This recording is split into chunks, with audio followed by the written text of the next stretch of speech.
అందరికీ నమస్కారం. ఈరోజు ఇంకా 2 సంవత్సరాలు పూర్తి కాకముందే మన తెలుగుదేశం పార్టీ ఎంత బాగా పనిచేస్తుంది, ప్రతి ఒక్క జోన్, ఉత్తరాంధ్ర అయితేనేమి, కోస్తా అయితేనేమి, రాయలసీమ అయితేనేమి, అన్ని జోన్స్ ఈక్వల్గా అభివృద్ధి చెందేలాగా ఈరోజు ప్రయత్నం చేస్తుంది.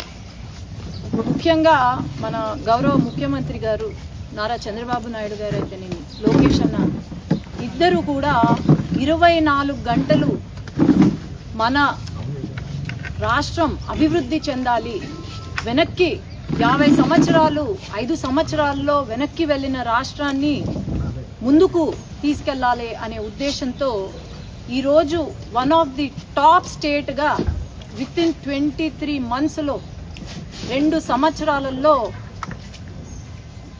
ఒక టాప్ 1 స్టేట్గా తీర్చిదిద్దారు అంటే వారి వెనకాల ఎంత కృషి, ఎంత కష్టం ఉందో మనం అందరం కూడా ఆలోచన చేయాలి. ఈరోజు రాయలసీమ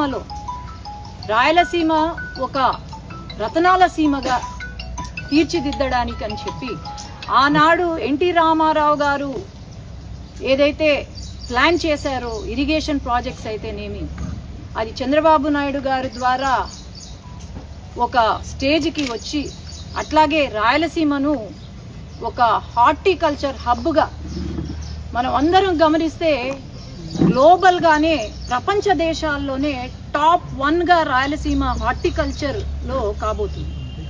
ఇప్పటికే దాదాపు 300 మండలాలలో ఈ హార్టికల్చర్ ఏదైతే ఉందో 30,000 కోట్ల నుండి 40,000 కోట్లతో పెట్టుబడులు పెడుతూ, అట్లాగే 8 లక్షల హెక్టార్ల నుండి 14 లక్షల హెక్టార్లకు విస్తీర్ణ చేసుకుంటూ ఒక హార్టికల్చర్కి సంబంధించిన స్టోరేజ్లు అయితేనేమి, అట్లాగే అక్కడ కావాల్సిన ఇంపోర్ట్స్ ఏవైతే ఉన్నాయో ఎలా చేసుకోవాలి ఏంటి అని పక్క నుండి ఒక హార్టికల్చర్ హబ్గా మారుస్తున్నారు రాయలసీమ. అట్లాగే గ్రీన్ ఎనర్జీ హబ్గా మారుస్తున్నారు. ఒక పక్క గ్రీన్ ఎనర్జీ హబ్, ఒక పక్క మ్యానుఫ్యాక్చరింగ్ యూనిట్స్, కియా అయితేనేమి, రాయల్ ఎన్ఫీల్డ్ అయితేనేమి, ఇలాంటి ఎన్నో పరిశ్రమలు మన రాయలసీమకు వస్తున్నాయి. నిన్న రాయల్ ఎన్ఫీల్డ్ తీసుకొస్తే వేల మందికి ఉద్యోగాలు ఈ రాయల్ ఎన్ఫీల్డ్ ద్వారా వస్తాయి. అట్లాగే చుట్టుపక్కల పరిశ్రమలు పెరుగుతాయి. అట్లాగే ఈ రోజు కూడా శంకుస్థాపన చేస్తున్నారు. ఎక్కడైనా దేశంలో ఫైటర్ జెట్ మ్యానుఫ్యాక్చరింగ్ యూనిట్ ఈరోజు రాయలసీమలో మన పుట్టపర్తిలో శంకుస్థాపన చేస్తున్నారు, మొదలవుతుంది అంటే మనం అందరం కూడా గర్వపడాలి. 2019 నుండి 24 వరకు వైఎస్ఆర్సీపీ ప్రభుత్వం ఏదైతే ఉందో వాళ్ళు ఏమైనా అభివృద్ధి చేశారా రాయలసీమకు అని నేను ప్రశ్నిస్తున్నాను. ఈరోజు రాయలసీమలో ఉన్న ప్రజలు రాయల్గా బతకాలని చెప్పి మన ముఖ్యమంత్రి గారు ముందుకు తీసుకెళ్తుంటే, అభివృద్ధి ఎలా, సంక్షేమం ఎలా అని ముందుకు తీసుకెళ్తుంటే, మరి ఆనాడు వైఎస్ఆర్సీపీ ప్రభుత్వం ఉన్నప్పుడు ఏం చేశారు అని నేను అడుగుతున్నాను. ఆనాడు ఒక్క పరిశ్రమ లేదు. మనం అందరము చూసాము. ఒకే రోజు దాదాపు 10,000 మంది ఎక్కడో హైదరాబాద్కి, బెంగళూరుకి వలసలు వెళ్ళిన రోజు మనం చూసాం. కానీ ఈ రోజు పక్కన జిల్లాల నుంచి, పక్కన రాష్ట్రాల నుంచి మన రాష్ట్రానికి వలసలు వస్తున్నారు. ఎందుకు? పెట్టుబడులు ఎక్కువ ఉన్నాయి, ఉద్యోగాలు వస్తాయి, ఇక్కడ బాగుంది అనే ఉద్దేశంతో ఇక్కడికి రావడం జరుగుతుంది. మరి ఇంత చేస్తున్నా కూడా వైసీపీ వాళ్ళు కొత్తగా ఒక గేమ్ మొదలు పెట్టారు. ఏంటి అంటే 2 కులాల మధ్యలో లేకపోతే మతాల మధ్యలో చిచ్చు పెట్టే విధంగా, శాంతి భద్రతలకు భంగం కలిగేలాగా ఈరోజు ప్లాన్ చేయడం. ప్రతి జిల్లాలో ఒక ఇష్యూని టేకప్ చేసి, ప్రతి జిల్లాలో చిల్లర ఇష్యూస్ని టేకప్ చేసి, లేకపోతే మతాల మధ్యలో లేకపోతే కులాల మధ్యలో చిచ్చు పెట్టడానికి రౌడీ మూకలను దింపి, ఒక్కొక్క జిల్లాలో రౌడీ మూకలను దింపి ఈరోజు రాజకీయం చేయాలి అని అనుకుంటున్నాం. ఆనాడు పవర్లో ఉన్నప్పుడు ఇదే రాజకీయం చేశారు, ఇలాంటి రౌడీయిజం చేశారు. పవర్లో లేనప్పుడు కూడా ఇలాంటి రౌడీయిజమే చేస్తున్నారు. ఆనాడు అది భరించలేకనే ప్రజలు బుద్ధి చెప్పి 11 సీట్లకు పరిమితం చేశారు వైసీపీలో. ఈనాడు మళ్ళీ అదే పద్ధతిలో ఫాలో అవుతున్నారు. వచ్చే ఎన్నికల్లో ఒక్క సీటు కూడా ఉండదు అని నేను తెలియజేస్తున్నాను.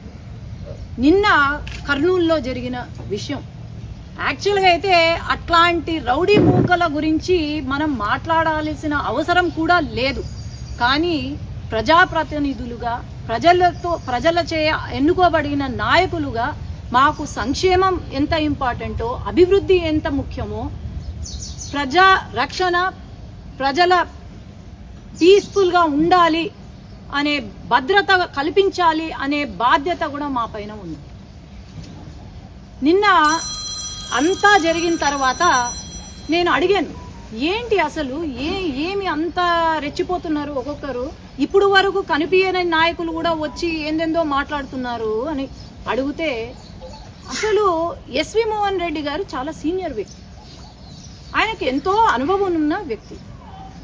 స్క్రాప్ వాళ్ళని వేసుకొచ్చి పక్కన ఆయన మాట్లాడుతూ ఉంటే, ఆ స్క్రాప్తో మళ్ళా మాట్లాడిస్తుంటే, మరి నేను ఒకటే ప్రశ్న, దీని గురించి ఫైట్ చేస్తున్నారు మీరు? ఒకడు అంటాడు వైసీపీ నాయకుడు. ఇంకొక విషయం, నిన్న ఏదైతే ధర్నా చేశారో ఒక 200 మంది ఉండొచ్చాడు. ఆ 200 మందివి చిట్టా తీస్తే ప్రతి ఒక్కరి పేర్లు, అక్కడ ఎవరున్నారు ఏంటి అనేది ప్రతి ఒక్కరి పేరు, వారి చిట్టా, వారి చరిత్ర అన్ని లిస్ట్ వచ్చాయి.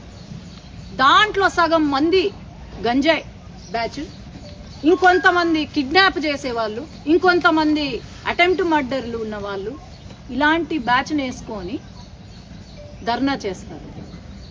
అది ఏంటంటే పేరెత్తితే చాలు ఓ అని అరుస్తారు.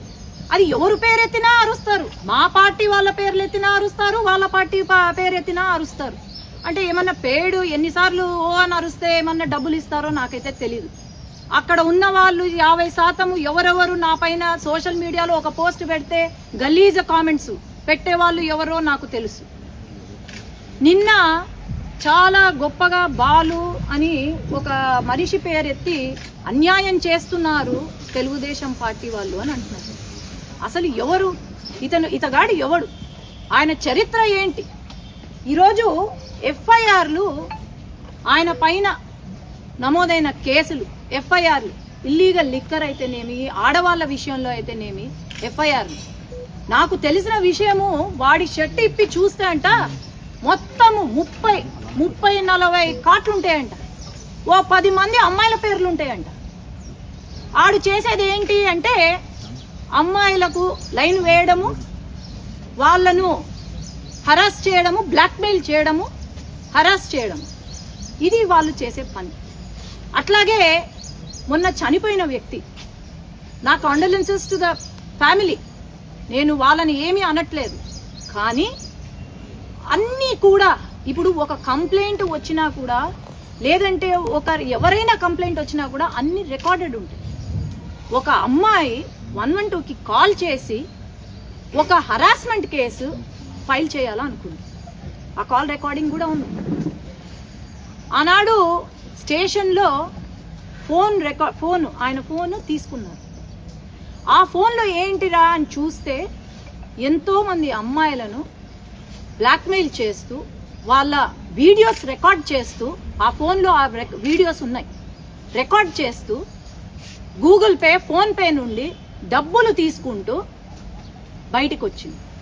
అది కేవలం అది బయటికి వచ్చింది అని చెప్పే ఆ ఉద్దేశంతో మరి ఏమైందో, భయపడ్డాడో మరేమో, కానీ ఇది రాజకీయం చేశారు. నేను ఒకటే అడుగుతున్నా, సూసైడ్ లెటర్ అని చెప్తున్నారు, ఎక్కడుంది సూసైడ్ లెటర్?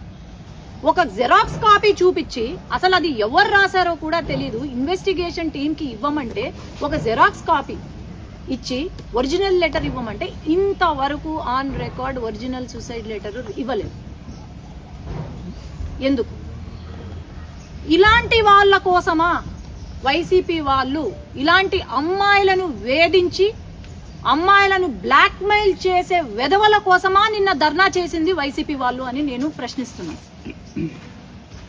ఏమంటారు? ఎక్కడో మొక్కేసి వచ్చినాడంట జైల్లో, 2014లోనే మొక్క వేసి వచ్చినాడంట, ఇప్పుడు మానేయి ఉంటుందంట. నీకు అంత దూలం ఉంటే, అంత జిల ఉంటే ఆ మొక్కను ఆ మానుగా మారిందా లేదా అని చూసుకోవడానికి పోవాలనుకుంటే పోయి చూసుకొని రా. నీకు ఎవరైనా డిగ్రీలు చెప్తారు, అరే నేను ఎంబీబీఎస్ చేసిన, ఎండీ చేసిన, లేకపోతే ఇంజనీర్ చేసినానని. వీళ్ళు ఏంటంటే నేను పుట్టినప్పటి నుంచి జైలే చూసిన, నేను పెరిగిన తర్వాత కూడా జైల్లోనే ఉన్నా, లేదు రిటైర్మెంట్ తర్వాత జైల్లోనే ఉంటాను. ఇదా రాజకీయం అంటే? ఇదా వీళ్ళు చేసేది?